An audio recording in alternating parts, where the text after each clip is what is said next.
এবার কথিত উন্নয়ন প্রচারে গণমাধ্যমকে হাসিনার লিখিত নোটিশ।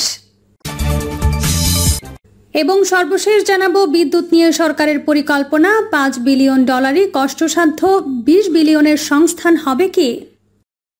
এতক্ষণ শুনছিলেন সংবাদ শিরোনাম, এবার বিস্তারিত। এবার কথিত উন্নয়ন প্রচারে গণমাধ্যমকে হাসিনার লিখিত নোটিশ। বাংলাদেশে গণমাধ্যম কিংবা এর কর্মীরা কতটা স্বাধীনভাবে কাজ করতে পারে সেটা নিয়ে আলোচনা, তর্ক বিতর্ক বেশ পুরনো। গণমাধ্যমের সার্বিক অবস্থা যদি এক কথায় প্রকাশ করা হয় তাহলে দেশের গণমাধ্যমে এখন শেখ হাসিনার শিকলে বাঁধা। 2009 সালে ক্ষমতায় আসার পর থেকে শেখ হাসিনা গণমাধ্যমে বন্দি শুরু করেন, আর যখনই সরকারের গঠনমূলক সমালোচনা করা হয়েছে ঠিক তখনই সেই সব গণমাধ্যম বন্ধ করে দেওয়া হয়েছে। অ্যানালাইসিস বিডি শুরু থেকে সরকারের গঠনমূলক সমালোচনা করায় বহুবার ডোমেইন ব্লক করে দেওয়া হয়েছে। এছাড়া একসময়ের জনপ্রিয় Diganta television, Islamic television, CSB TV ও জনপ্রিয় পত্রিকা আমার দেশ শেখ হাসিনা বন্ধ করে দিয়েছে। এছাড়া শেখ হাসিনার দুর্নীতিবাজ এমপি মন্ত্রীদের অপরাধ অপকর্মের বিরুদ্ধে লেখায় দেশের জনপ্রিয় অনলাইন নিউজ পোর্টাল শীর্ষ নিউজকে বন্ধ করে দেওয়া হয়। এছাড়া যারা হাসিনার দুর্নীতির বিরুদ্ধে কথা বলে কিন্তু শেখ হাসিনা এগুলোকে বন্ধ করতে পারছে না, সেইগুলোর সুযোগ সুবিধা বন্ধ করে দিয়েছে। এই তালিকায় প্রথমে আছে প্রথম আলো বা ডেইলি স্টার পত্রিকা। অন্য সব গণমাধ্যম হাসিনার কঠিন সেন্সরশিপে তালাবদ্ধ। অন্যদিকে ডিজিটাল নিরাপত্তা আইন দিয়ে গণমাধ্যমকে কোণঠাসা করে রাখা হয়েছে। এসব মিডিয়াকে বিভিন্নভাবে অনৈতিক সুবিধা দিয়ে গোলামের মতো ব্যবহার করছে সরকার দলীয় প্রধান শেখ হাসিনা। তাদের কাজ হলো এখন শুধু হাসিনার কথিত উন্নয়নের প্রচার করা। প্রতিটা মিডিয়ার মালিকদের মাথার ওপর হাসিনা বন্দুক তাক করে রেখেছে। কোনো প্রকার সমালোচনা হলেই নিবন্ধন বাতিল, সম্প্রচার বন্ধ করে দেওয়ার ভয়ে এখন আর কেউ হাসিনার অনিয়ম দুর্নীতির বিরুদ্ধে কথা বলে না। এই হলো বাংলাদেশের মিডিয়ায় সত্যিকারের স্বাধীনতা। কিন্তু লক্ষণীয় বিষয় হলো মিডিয়াগুলো উন্নয়নের এত প্রচার করার পরও শেখ হাসিনা সন্তুষ্ট নয়, আরও বেশি প্রচার করতে পারে, এমনকি ধারাবাহিকভাবে উন্নয়নের প্রচার করতে হবে। এই জন্য তথ্য মন্ত্রণালয়ের পক্ষ থেকে গণমাধ্যমকে লিখিত আকারে নোটিশ দেওয়া হয়েছে। নোটিশে বলা হয়েছে পদ্মা সেতু উদ্বোধনের দিন পর্যন্ত ধারাবাহিকভাবে প্রতিদিন নিউজ করার জন্য। একটি গণমাধ্যমের খবরে দেখা গেছে পদ্মা সেতুর শুরু থেকে এখন পর্যন্ত বিভিন্ন মাধ্যমে প্রায় 2.5 কোটি খবর প্রকাশ হয়েছে। দেশের কোনো একটি স্থাপনা নিয়ে এত প্রতিবেদন করার ঘটনা পৃথিবীর আর কোনো দেশে ঘটেনি। এটা একটা নজিরবিহীন ঘটনা। এখন প্রশ্ন হলো সরকারের পক্ষ থেকে এভাবে সিরিজ প্রচারের নির্দেশনা কতটা যৌক্তিক। দেখা গেছে এর আগে বাংলাদেশ বর্তমান শতভাগ বিদ্যুতায়নের দেশ হিসেবে ঘোষণা দিয়েছে বাংলাদেশ সরকার। তবে এই বিষয়টি প্রচার করতে গিয়ে দক্ষিণ এশিয়ায় প্রথম 100% বিদ্যুতের দেশ বাংলাদেশ শীর্ষক একটি তথ্য দেশীয় সব গণমাধ্যমে ঢালাওভাবে প্রকাশ করা হয়, তবে সেটি মিথ্যা প্রমাণিত হয়। রিউমার স্ক্যানারের অনুসন্ধানে দেখা যায় দক্ষিণ এশিয়ায় বাংলাদেশ প্রথম শতভাগ বিদ্যুতের দেশ শীর্ষক দাবিটি মিথ্যা। বরং বাংলাদেশের পূর্বে দক্ষিণ এশিয়ার ভুটান, মালদ্বীপ এবং শ্রীলঙ্কার শতভাগ বিদ্যুতায়নের লক্ষ্যমাত্রা অর্জন করেছে। গেল বছরে গণমাধ্যমের স্বাধীনতার বিরুদ্ধে ব্যাপক হারে দমন পীড়ন সহ কঠোর ব্যবস্থা গ্রহণ করেছেন এমন 37 জন রাষ্ট্রপ্রধান বা সরকার প্রধানের একটি তালিকা প্রকাশ করে আন্তর্জাতিক সংগঠন রিপোর্টার্স উইদাউট বর্ডার্স বা RSF। সেখানে উঠে আসে বাংলাদেশের কথিত প্রধানমন্ত্রী শেখ হাসিনার নাম। বিশ্লেষকরা বলছেন সরকারের এই নোটিশ পুরোপুরি স্বাধীন ও মুক্ত গণমাধ্যম আইনের পরিপন্থী। এই নোটিশই প্রমাণ করে সরকার দেশের গণমাধ্যমের স্বাধীনতা হরণ করেছে। এদিকে গণমাধ্যমের কণ্ঠরোধের চলমান প্রক্রিয়ায় 179টি অনলাইন নিউজ পোর্টাল বন্ধ করতে ডাক ও টেলিযোগাযোগ বিভাগে চিঠি দেওয়া হয়েছে। আরও কয়েকটি বন্ধের লক্ষ্যে পরীক্ষা নিরীক্ষা চলছে বলে জানিয়েছেন ফ্যাসিবাদী সরকারের তথ্য ও সম্প্রচার মন্ত্রী ডক্টর হাসান মাহমুদ। শেখ হাসিনার নেতৃত্বে আওয়ামী লীগ 2009 সালের জানুয়ারিতে ক্ষমতা গ্রহণের পর থেকেই শুরু হয় গণমাধ্যমের কণ্ঠরোধ করা। আওয়ামীপন্থীর সম্পাদক ও ব্যবসায়ীদের প্রতিষ্ঠিত পত্রিকা এবং টেলিভিশন চ্যানেল ছাড়া ভিন্ন মতের সব গণমাধ্যম বন্ধ করে দেওয়া হয়েছে শেখ হাসিনার ক্ষমতায় আসার প্রথম 4 বছরের মধ্যেই। এরপর ধারাবাহিকভাবে বন্ধ করা হচ্ছে অনলাইন নিউজ পোর্টাল।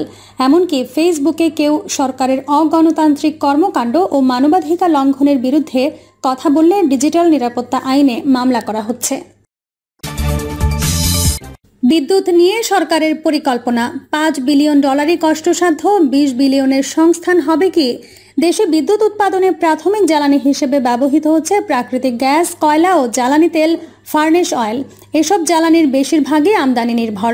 বর্তমানে বিদ্যুৎ উৎপাদনে যে পরিমাণ জ্বালানির চাহিদা প্রয়োজন পড়ছে তার বার্ষিক আমদানি ব্যয় প্রায় $5 বিলিয়ন। বিপুল পরিমাণ এ জ্বালানি আমদানিতে প্রয়োজনীয় অর্থের সংস্থান করতে হিমশিম খাচ্ছে জ্বালানি বিভাগ।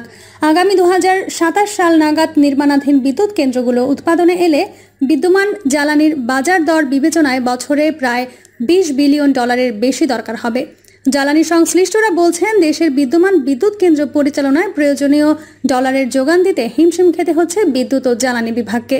নির্মাণাধীন বিদ্যুৎ কেন্দ্রগুলো উৎপাদনে এলে জ্বালানি আমদানি বাবদ যে পরিমাণ অর্থের প্রয়োজন হবে তার সংস্থান নিয়ে রয়েছে সংশয়। জ্বালানি নিরাপত্তায় টেকসই অর্থনীতি ও বাজেটে এ খাতে পর্যাপ্ত বরাদ্দ রাখার পরামর্শ দেন তারা। বিদ্যুৎ ও জ্বালানি সংশ্লিষ্ট সূত্রগুলোর তথ্য অনুযায়ী বিদ্যুৎ কেন্দ্রগুলো চালাতে বছরে প্রায় 6 lakh ton furnace oil, LNG ও কয়লা আমদানি করতে হয় জ্বালানি বিভাগকে। বছর শেষে হিসাব অনুযায়ী এ অর্থের পরিমাণ প্রায় $5 বিলিয়ন। জ্বালানি সংশ্লিষ্ট সূত্রের হিসাবে দেখা যায়, স্পষ্ট মার্কেট ও দীর্ঘমেয়াদী চুক্তির আওতায় জাতীয় গ্রিডে দৈনিক 900 MMCFD গ্যাস সরবরাহ করতে হলে বছরে শুধু এলএনজি আমদানিতে ব্যয় হচ্ছে $3.2 বিলিয়ন, যার পুরোটা বিদ্যুৎ উৎপাদনে ব্যবহার না হলেও অনেকাংশে এলএনজি নির্ভর। দেশে বর্তমানে 2250 মেগাওয়াট আমদানি নির্ভর কয়লা ভিত্তিক বিদ্যুৎ কেন্দ্র রয়েছে। আন্তর্জাতিক বাজার দরে প্রতি টন কয়লার দাম গড়ে $150 হিসেবে বছরে $1.2 বিলিয়ন ব্যয় হচ্ছে। এছাড়া ফার্নেস অয়েল ভিত্তিক বিদ্যুৎ কেন্দ্রগুলোর জন্য বছরে প্রায় 6 লাখ টন জ্বালানি আমদানি করা হয়। 2021-22 অর্থ বছরে বিপিসির ফার্নেস অয়েল আমদানির পরিমাণ ছিল 5,71,586 টন, যার আমদানি ব্যয় $1,710,86 টাকা। ওই অর্থ বছরে ডলারের বিনিময় মূল্য গড়ে 85 টাকা হিসাব করলে এর পরিমাণ দাঁড়ায় $20,77,647। দেশে বিদ্যুৎ কেন্দ্রের জ্বালানি আমদানির পাশাপাশি পরিবহন, শিল্প ও কৃষি খাতের জন্য diesel, octane, jet fuel, marine fuel সহ বেশ কিছু জ্বালানি পণ্য আমদানি করা হয়। সব মিলিয়ে গত অর্থ বছরে প্রায় 70 লাখ টন জ্বালানি তেল আমদানি হয়। আমদানিকৃত এসব জ্বালানি পণ্যে ব্যয় হয় $4.4 বিলিয়ন। সব মিলিয়ে জ্বালানি আমদানি ব্যয় মেটাতে $8.8 বিলিয়ন প্রয়োজন হয়। বিদ্যুৎ বিভাগ সূত্রে জানা যায়, দেশে বর্তমানে গ্যাস ভিত্তিক বিদ্যুৎ কেন্দ্র রয়েছে 11,372 মেগাওয়াট। যদিও বর্তমানে গ্যাস সংকটের কারণে 6,500 মেগাওয়াটের বেশি গ্যাস ভিত্তিক বিদ্যুৎ কেন্দ্র চালাতে পারছে না বাংলাদেশ বিদ্যুৎ উন্নয়ন বোর্ড। বিদ্যুৎ বিভাগের তথ্য অনুযায়ী দেশে গ্যাস ভিত্তিক বিদ্যুৎ কেন্দ্র নির্মাণাধীন রয়েছে 5,200 মেগাওয়াটের মতো। নির্মাণাধীন কেন্দ্রগুলো আগামী 3-4 বছরের মধ্যে প্রস্তুত হলে দেশে গ্যাস ভিত্তিক বিদ্যুৎ কেন্দ্রের সক্ষমতা দাঁড়াবে 16,650 মেগাওয়াট। বর্তমানে স্থানীয় গ্যাসের বাইরে এলএনজি আমদানি করছে সরকার। দৈনিক 900 MMCFD সরবরাহ ক্ষমতা চালু থাকলে বছরে $3.2 বিলিয়ন এলএনজি আমদানি করতে হচ্ছে। বিদ্যুৎ সংশ্লিষ্ট এক প্রক্ষেপণে দেখা যায়, 2027 সাল নাগাদ দেশে গ্যাস ভিত্তিক 16,650 মেগাওয়াট, ফার্নেস অয়েল ভিত্তিক 6,497 মেগাওয়াট, কয়লা ভিত্তিক 7,091 মেগাওয়াট আমদানি সক্ষমতা দাঁড়াবে 2,760 মেগাওয়াট ও পরমাণু ভিত্তিক বিদ্যুৎ কেন্দ্রের সক্ষমতা 2,400 মেগাওয়াট এবং নবায়নযোগ্য বিদ্যুতের উৎপাদন ক্ষমতা তৈরি হবে 591 মেগাওয়াট। এসব বিদ্যুৎ কেন্দ্রের জ্বালানি চাহিদা ও বিদ্যমান বাজার দর হিসাব করলে সংশ্লিষ্ট বছর থেকে $20 বিলিয়ন বেশি জ্বালানি আমদানি ব্যয় মেটাতে হবে। এর মধ্যে গ্যাস ভিত্তিক বিদ্যুৎ কেন্দ্রগুলোর জন্য 6 থেকে 7 বিলিয়ন ডলার, কয়লার 5 বিলিয়ন এবং আমদানি নির্ভর বিদ্যুৎ, ফার্নেস অয়েল, নিউক্লিয়ার ফুয়েলের জন্য $9 বিলিয়ন ব্যয় হবে। অর্থনৈতিক সমীক্ষা 2023 অনুযায়ী দেশে 2025-26 সাল নাগাদ গ্যাসের চাহিদা দাঁড়াবে 5,500 মেগাওয়াটের বেশি। বিদ্যমান গ্যাসের সরবরাহ ক্ষমতা রয়েছে 3,000 মেগাওয়াটের কিছু বেশি। স্থানীয় গ্যাসের সরবরাহ একই পরিমাণ থাকলে দৈনিক আরও প্রায় 2,500 মিলিয়ন ঘনফুট গ্যাসের ঘাটতি তৈরি হবে। আমদানি নির্ভর কয়লার ওপর দেশে বর্তমানে প্রায় 2,300 মেগাওয়াট সক্ষমতার বিদ্যুৎ কেন্দ্র চলমান রয়েছে। বছর জুড়ে এই সক্ষমতার বিদ্যুৎ কেন্দ্র চালু থাকলে 80,30,000 টন কয়লার প্রয়োজন পড়ে। বিদ্যমান বাজার দরে প্রতি টন কয়লার দাম গড়ে $150 হিসেবে বছরে $1.2 বিলিয়ন কয়লা আমদানি হচ্ছে।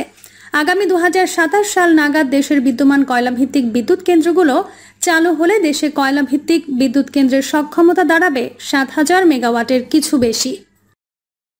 প্রিয় দর্শক, এই ছিল এখনকার সর্বশেষ সংবাদ। আপডেট সব সংবাদ পেতে চ্যানেলটি সাবস্ক্রাইব করে বেল আইকনটি ক্লিক করে রাখুন।